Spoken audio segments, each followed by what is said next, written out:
नमस्कार, उत्तराखंड समाचार में आपका स्वागत है। मैं प्रियम शंकर झा। सबसे पहले मुख्य समाचार।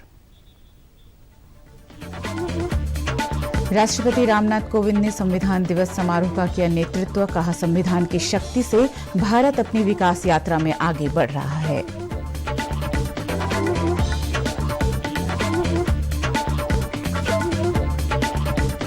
संविधान दिवस पर मुख्यमंत्री और विधानसभा अध्यक्ष ने बाबा साहेब के चित्र पर श्रद्धा सुमन अर्पित कर दी श्रद्धांजलि।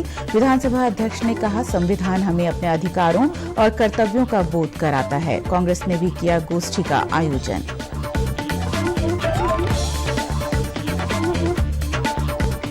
मुख्यमंत्री ने टिहरी में श्री सेम नागराजा त्रिवार्षिक मेला और यात्रा में किया प्रतिभाग। श्री सेम नागराजा मेले को राज्य स्तरीय करने की घोषणा।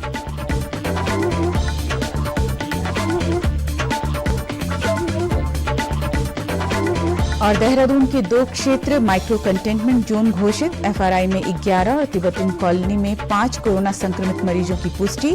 जिलाधिकारी ने दिए ट्रेसिंग, सैंपलिंग और मॉनिटरिंग के निर्देश।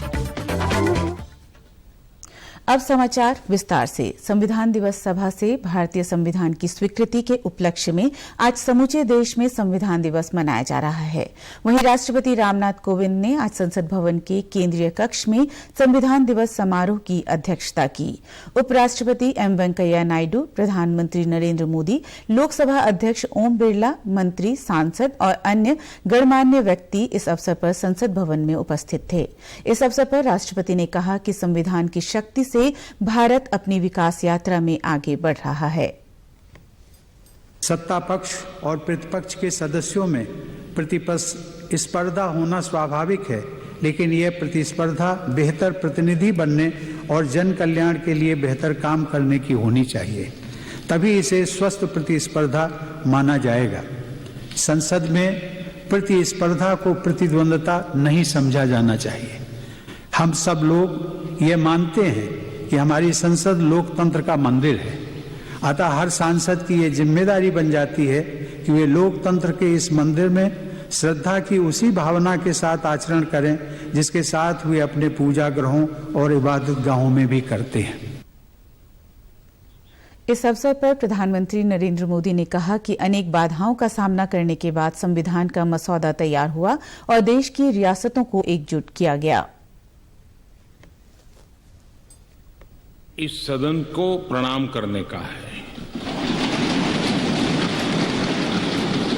क्योंकि इसी पवित्र जगह पर महीनों तक भारत के विद्वज्जनों ने, एक्टिविस्टों ने देश के उज्जवल भविष्य के लिए व्यवस्थाओं को निर्धारित करने के लिए मंथन किया था। से संविधान रूपी अमृत हमें प्राप्त हुआ है, जिसने आजादी के इतने लंबे कालखंड के बाद हमें यहां पहुंचाया है।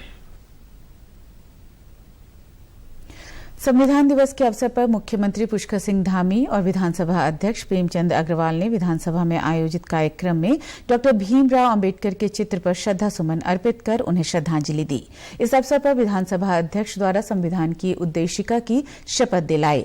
इस दौरान मुख्यमंत्री ने प्रदेशवासियों को संविधान दिवस की शुभकामनाएं देते हुए कहा कि संविधान नागरिकों को न केवल अपने अधिकारों के प्रति सजग बनाता है, बल्कि हमारे कर्तव्यों के प्रति भी जागरूक करता है। इस अवसर पर विधानसभा अध्यक्ष ने प्रदेशवासियों को संविधान दिवस की शुभकामनाएं देते हुए कहा कि हमारा संविधान हमें अपने अधिकारों एवं कर्तव्यों का बोध कराता है। जिस प्रकार से 26 नवंबर 1949 को इसको स्वीकार किया गया था, अपनाया गया था, और 26 जनवरी 1950 को इसको लागू किया गया।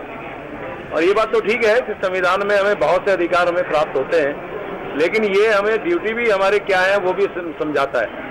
तो आज हमने शपथ ली है किस प्रकार से हम अपने संवैधानिक दायित्व का निर्वहन करें, किस प्रकार से हम संवैधानिक कर्तव्यों का हम पालन करें, वो आज हम सबने यहाँ शपथ ली भी है। देहरादून में महिला कांग्रेस द्वारा संविधान दिवस की पूर्व संध्या पर विचार गोष्ठी का आयोजन किया गया। साथ ही सामाजिक क्षेत्र में बेहतर कार्य करने वाले लोगों को भी सम्मानित किया गया। ये कार्यक्रम देहरादून स्थित घंटाघर के अंबेडकर पार्क में आयोजित किया गया। कार्यक्रम में कांग्रेस प्रदेश अध्यक्ष गणेश गोदियाल ने शिरकत की। इस मौके पर उन्होंने कहा कि उनका प्रयास है कि गोष्ठी के माध्यम से बाबा साहेब भीमराव अंबेडकर के विचार जन जन तक पहुंच सके और लोग उनके विचारों पर चल सकें। यहाँ पर हमारे कुछ कांग्रेस के साथियों ने और महिला कांग्रेस की हमारी सम्मानित अध्यक्षा जी ने, कमलेश जी ने, यहाँ पर संविधान दिवस की पूर्व संध्या पर एक गोष्ठी का आयोजन किया है और मैं आज शहर में हूँ। मैंने आवश्यक समझा कि मैं भी यहाँ पर 2 मिनट जाऊँ और हमारे संविधान के निर्माता बाबा साहेब अम्बेडकर जी के प्रति और संविधान के प्रति निष्ठापूर्वक उसको फैसला। मुख्यमंत्री पुष्कर सिंह धामी ने टिहरी जनपद के प्रतापनगर के सेम मुखेम स्थित गढ़वागी सौड़ मैदान में आयोजित श्री सेमनाग राजा त्रिवार्षिक मेला और जात्रा सेम मुखेम में प्रतिभाग किया। इस अवसर पर मुख्यमंत्री ने श्री सेमनाग राजा के त्रिवार्षिक मेले को राज्य स्तरीय मेला घोषित किए जाने की बात कही। साथ ही उन्होंने कहा कि क्षेत्र के विकास और धार्मिक पर्यटन को बढ़ावा देने के लिए सरकार द्वारा निरंतर कार्य किए जा रहे हैं।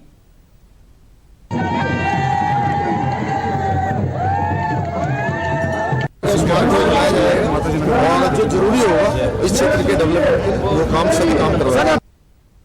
वहीं कार्यक्रम का हिस्सा बनने पर और क्षेत्र के विकास के लिए ध्यान देने के लिए स्थानीय विधायक ने मुख्यमंत्री का आभार व्यक्त किया। मेला हो गया आज से राज्य स्तरीय मेला हो गया और इसकी घोषणा मुख्यमंत्री जी ने कर दी। मैं मुख्यमंत्री जी का क्षेत्रवासियों की तरफ से दिल से धन्यवाद देता हूं कि उन्होंने राज्य स्तरीय मेला की घोषणा कर दी। राजधानी देहरादून में लंबे समय बाद कोरोना संक्रमण के मद्देनजर 2 क्षेत्र माइक्रो कंटेनमेंट जोन घोषित किए गए हैं। जिलाधिकारी डॉक्टर आर राजेश कुमार ने बताया कि जिले में Indira Gandhi national academy old hostel FRI और G2B19 Tibetan colony Sahastradhara road Kulhal में कोरोना संक्रमित मिलने पर कंटेनमेंट जोन घोषित किया गया है। FRI में 11 और तिब्बतिन कॉलोनी में 5 कोरोना संक्रमित मरीजों की पुष्टि हुई है। जिलाधिकारी ने इन क्षेत्रों में कॉन्टैक्ट ट्रेसिंग और प्रभावी सर्विलांस कराने के साथ ही सैंपलिंग का कार्य कराने और नियमित मॉनिटरिंग के निर्देश दिए हैं। साथ ही जिला पूर्ति अधिकारी को उक्त क्षेत्रों में आवश्यक वस्तुओं और खाद्यान्न की आपूर्ति करने के निर्देश दिए हैं। जिलाधिकारी ने लोगों से मास्क का उपयोग करने और बाजारों और सार्वजनिक स्थानों पर सामाजिक दूरी का पालन करने की अपील की है। जिलाधिकारी ने बताया कि FRI के डायरेक्टर को पत्र लिखकर पूरे मामले में स्पष्टीकरण मांगा गया है और इन क्षेत्रों के लिए SOP भी जारी की गई है। अभी कुछ 2 पर्टिकुलर जगहों पे ज्यादा कोविड के केसेस आए थे। एक तो इंदिरा गांधी फॉरेस्ट एकेडमी जहाँ पे लगभग 11 केसेस अभी आने की पुष्टि हुई है और एक तिब्बतिन कॉलोनी है सहस्त्रधारा में, वहाँ पे 5 केसेस हैं। तो इनकी वजह से इन दोनों जोन्स को हमने माइक्रो कंटेनमेंट जोन घोषित किया हुआ है और बाकी जो माइक्रो कंटेनमेंट जोन्स के जो SOPs हैं उनका अनुपालन वहाँ पे सुनिश्चित किया जाएगा। बाकी लगातार मॉनिटरिंग चल रही है कोविड के केसेस पे और फिलहाल हमारा जो है सर्वेलांस की टीम एक्टिव है, कॉन्टैक्ट ट्रेसिंग की टीम एक्टिव है। एट द सेम टाइम मैं जनता से अपील करना चाहूँगा कि जिनका भी जो है सेकेंड डोज नहीं हुआ है वो प्लीज अपने जो है टाइमली सेकेंड वैक्सीनेशन अपना लगवा लें। वहीं मुख्य चिकित्सा अधिकारी देहरादून डॉक्टर मनोज उप्रेती ने बताया कि स्वास्थ्य विभाग की टीम लगातार क्षेत्र की निगरानी कर रही है। उन्होंने लोगों से कोरोना गाइडलाइन का पूरी तरह से पालन करने की अपील की। साथ ही किसी भी व्यक्ति में बुखार, खांसी जैसे कोरोना के लक्षण मिलने पर वो तुरंत स्वास्थ्य विभाग या पुलिस को 112 टोल फ्री नंबर पर सूचित करने की बात कही। जिस तरह से कोरोना के केसेस कम हुए हैं उसको देखते हुए आदमी बहुत ज्यादा लापरवाह दिखाई पड़ रहा है, ये आप भी देख रहा हूँ। जिसमें कि उन्होंने जिस तरह से कोविड जो रूल्स हैं उनको फॉलो करना बंद कर दिया है। लोगों ने मास्क लगाना छोड़ दिया है। वो लोग भीड़ भरी जगहों में जा रहे हैं, भीड़ में जा रहे हैं, शादियों ब्याहों में कोई भी परहेज नहीं किया जा रहा है। तो ये सारी चीजें जो है कोरोना के इन्फेक्शन को दोबारा से बढ़ने के लिए आमंत्रण दे रही हैं। तो मेरी तो यही आपसे जो है सभी जनता से ये है कि अपील कि वो सारे नियमों का पालन करें, कम से कम मास्क लगाएं और अपना एक सामाजिक दूरी का पालन करें साथ में जिन लोगों ने दूसरी डोज नहीं लगवाई है वैक्सीन की, वो लोग दूसरी डोज लगवाएं। यहाँ रुकेंगे एक छोटे से ब्रेक के लिए, आप कहीं मत जाइएगा, जल्द हाजिर होते हैं।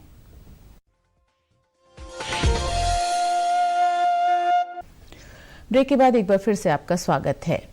प्रधानमंत्री ग्राम सड़क योजना के तहत बागेश्वर में ग्रामीण क्षेत्रों को सड़क सुविधा से जोड़ने का लाभ मिलने लगा है। इस योजना के तहत जिले के 120 गांवों को सड़क मार्ग से जोड़ा जा चुका है। सड़क से जुड़ने से ग्रामीणों की रोजमर्रा की जिंदगी तो आसान हुई ही है, मुश्किल समय में अस्पताल जाना या अन्य जरूरी काम पूरा करना भी सुविधाजनक हुआ है। पेश है एक रिपोर्ट। बागेश्वर में प्रधानमंत्री ग्राम सड़क योजना के तहत 120 गांवों तक अब सड़क पहुंच गई है। इससे इन गांवों में रहने वाले तकरीबन 60,000 लोगों की जिंदगी की राह आसान हुई है, जबकि 13 गांवों को सड़क से जोड़ने का काम चल रहा है। इस योजना के तहत खोली डुंगर गांव मोटर मार्ग के बनने से इस क्षेत्र के खोली, अमतोड़ा, डुंगर गांव, नैल गांव समेत करीब 3,000 की आबादी अब सीधे मुख्य मोटर मार्ग से जुड़ गई है। लगभग 6 किलोमीटर तक बन चुके इस मोटर मार्ग से अब गांव वालों को काफी सुविधा मिल रही है। खोली गांव के राजकुमार परिहार बताते हैं कि सड़क बन जाने से आना जाना आसान हो गया है। जब से हमारे गांव में प्रधानमंत्री ग्रामीण सड़क योजना के अंतर्गत खोली डुंगरगांव जो रोड बनी, जिसके चलते हम लोगों को काफ़ी सुविधाएं आज मिल रही हैं। इससे पहले हम लोगों को काफ़ी पैदल चलना पड़ता था। जब कोई बीमार हो जाता था या किसी कार्यक्रम में कोई शादी समारोह या अन्य कोई चीज़ें होती थी, उसके लिए पैदल यात्रा करनी पड़ती थी। आज गाड़ियां हमारे घर तक पहुंच रही हैं, जिसका श्रेय भारत सरकार को हम देना चाहते हैं। खोली ग्राम सभा की ग्राम प्रधान जीना परिहार बताती हैं कि सड़क बनने से गांव में बीमार होने पर बच्चे, बुजुर्ग और गर्भवती महिलाओं को अस्पताल पहुंचाने में दिक्कत नहीं होती है। वहीं स्कूली बच्चे भी अब वाहनों से स्कूल आ जा रहे हैं। हमारे गांव में कितनी कठिनाइयां होती थी। यहाँ से डिलीवरी महिलाएं रात कितने डोली से यहाँ से पैदल जाना पड़ता था। इसके लिए हमको बहुत सुविधाएं, सारे गांव को बहुत सुविधाएं मिल रखी है। इसलिए स्कूल के स्टूडेंट हो या कोई भी बूढ़े बुजुर्ग कितने भी बीमार पड़ते थे, रात में यहाँ से चलकर जाना पड़ता था। उनको डोली में ले जाकर, कंधे पे ले जाकर जाना पड़ता था। अब ये सुविधाएं हो रही है कि घर घर में गाड़ियां आके कोई भी कठिनाइयों का सामना नहीं करना पड़ रहा है। बुजुर्ग हरीश चंद्र भट्ट को बाजार जाने के लिए पहले तकरीबन 5 किलोमीटर पैदल चलना पड़ता था। ग्रामीण सड़क योजना ने उनकी ये दूरी काफी कम कर दी है। इससे समय की भी बहुत बचत होती है। हमारे वहाँ वृद्धावस्था लोगों को बाजार जाने में बड़ी परेशानी होती थी। क्या कहते, गर्भवती महिलाओं को परेशानी होती थी। आज इन सुविधाओं से हम लोग बहुत आगे आ चुके हैं। प्रधानमंत्री ग्राम सड़क योजना के अंतर्गत जो भी योजनाओं में यहाँ पर कार्य हो रहा है वो बहुत ही अच्छा और सुचारू रूप से हो रहा है। खोली गांव के लोग बताते हैं कि अब यहाँ मकान बनाना भी सस्ता हो गया है। पहले मकान बनाने का सामान घोड़ों से पहुँचता था, जो काफी महंगा होता था। सड़क बनने से ढुलान की लागत कम हो गई है। पहले की तुलना में हम लोग पैदल जाते थे, तो अभी गाड़ियाँ चलने लग गई हैं और इससे एक व्यवसाय भी शुरू हुआ है। पहले लोगों के पास व्यवसाय में कमी थी, आजकल टैक्सी ड्राइवर वगैरह बढ़ गए हैं और शहर से दूर होने की वजह से जो पुराने कंस्ट्रक्शन के काम होते थे उसमें काफ़ी ढुलाई वगैरह पड़ती थी। अब ये वाहन आने से वो कंस्ट्रक्शन के काम सुचारू रूप से हो पा रहे हैं।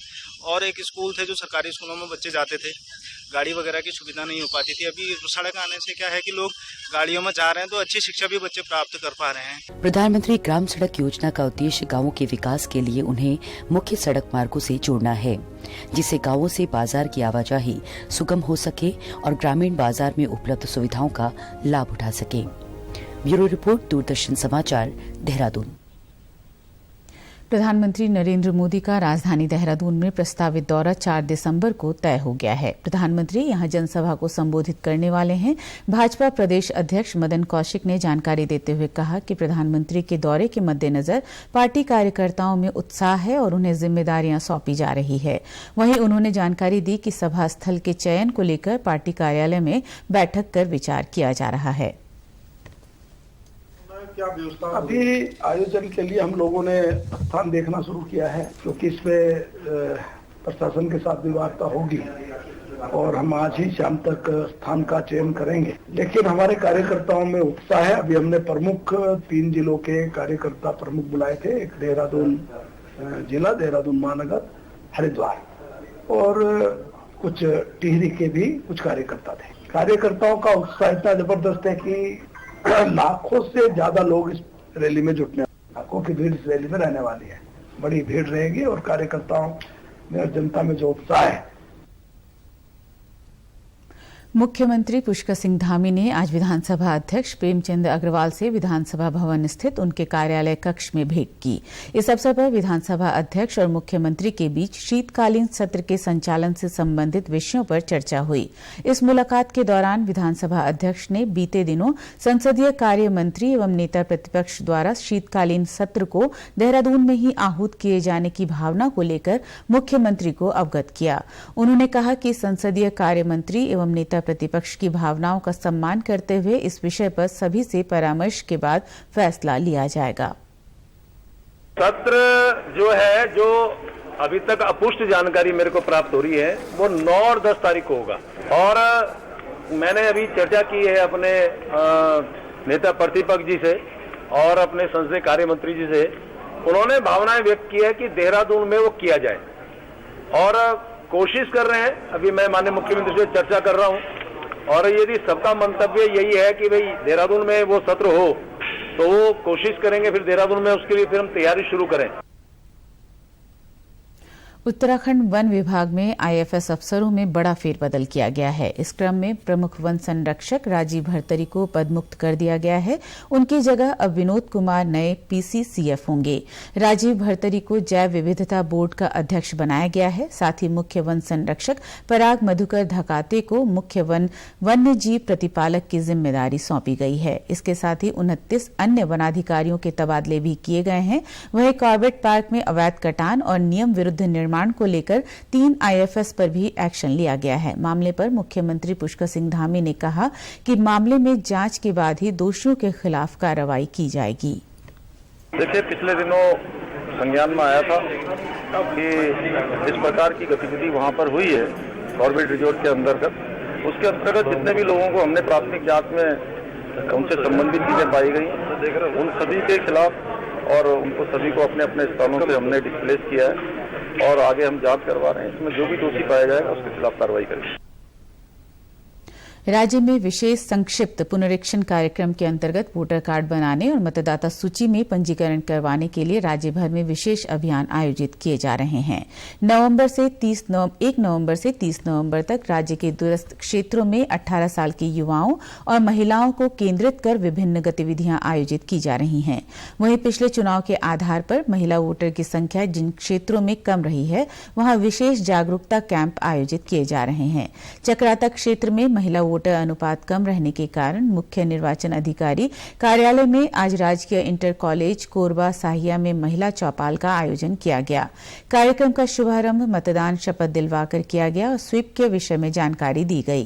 कार्यक्रम में उपस्थित महिलाओं को खेल के जरिए निर्वाचन के विषय पर जानकारी दी गई। इस दौरान ईवीएम मशीन का प्रदर्शन कर वोट देने की संपूर्ण प्रक्रिया के बारे में व्यवहारिक रूप से समझाया गया। इस दौरान जौनसारी नृत्य की प्रस्तुति ने सभी को लोक संस्कृति के रंग में सराबोर कर दिया। नैनीताल में संयुक्त मजिस्ट्रेट प्रतीक जैन की अगुवाई में सभी बीएलओ और सुपरवाइजरों ने मतदाता जागरूकता अभियान के मद्देनजर क्षेत्र में मशाल जुलूस निकाला। इस मशाल जुलूस के जरिए नागरिकों और 18 वर्ष पूर्ण कर चुके युवाओं को विशेषकर 30 नवंबर तक अपना नाम मतदाता सूची में पंजीकृत करने के प्रति जागरूक किया गया। वहीं संयुक्त मजिस्ट्रेट ने सभी बीएलओ और सुपरवाइजरों को अपने अपने क्षेत्रों में जाकर अधिक से अधिक मतदाताओं को पंजीकृत करने के लिए प्रोत्साहित करने के निर्देश भी दिए। प्रदेश से जुड़ी अपडेट्स के लिए आप हमसे सोशल मीडिया के माध्यम से भी जुड़ सकते हैं। हमारा ट्विटर हैंडल है DD_News_देहरादून, हमारा फेसबुक पेज है DD News उत्तराखंड और हमारे YouTube channel DD News Uttarakhand को भी आप सब्सक्राइब कर सकते हैं। कोरोना संक्रमण से बचने के लिए मास्क का अनिवार्य रूप से और सही ढंग से प्रयोग करें। साथ ही सामाजिक दूरी का ख्याल रखें, नियमित रूप से हाथ धोएं और याद रखें, कोरोना को हराना है, मास्क जरूर लगाना है। साथ ही यदि अभी तक आपने वैक्सीनेशन नहीं कराया है तो आप भी जल्द से जल्द वैक्सीनेशन करवाएं। खुद को और देश को सुरक्षित रखें। नमस्कार।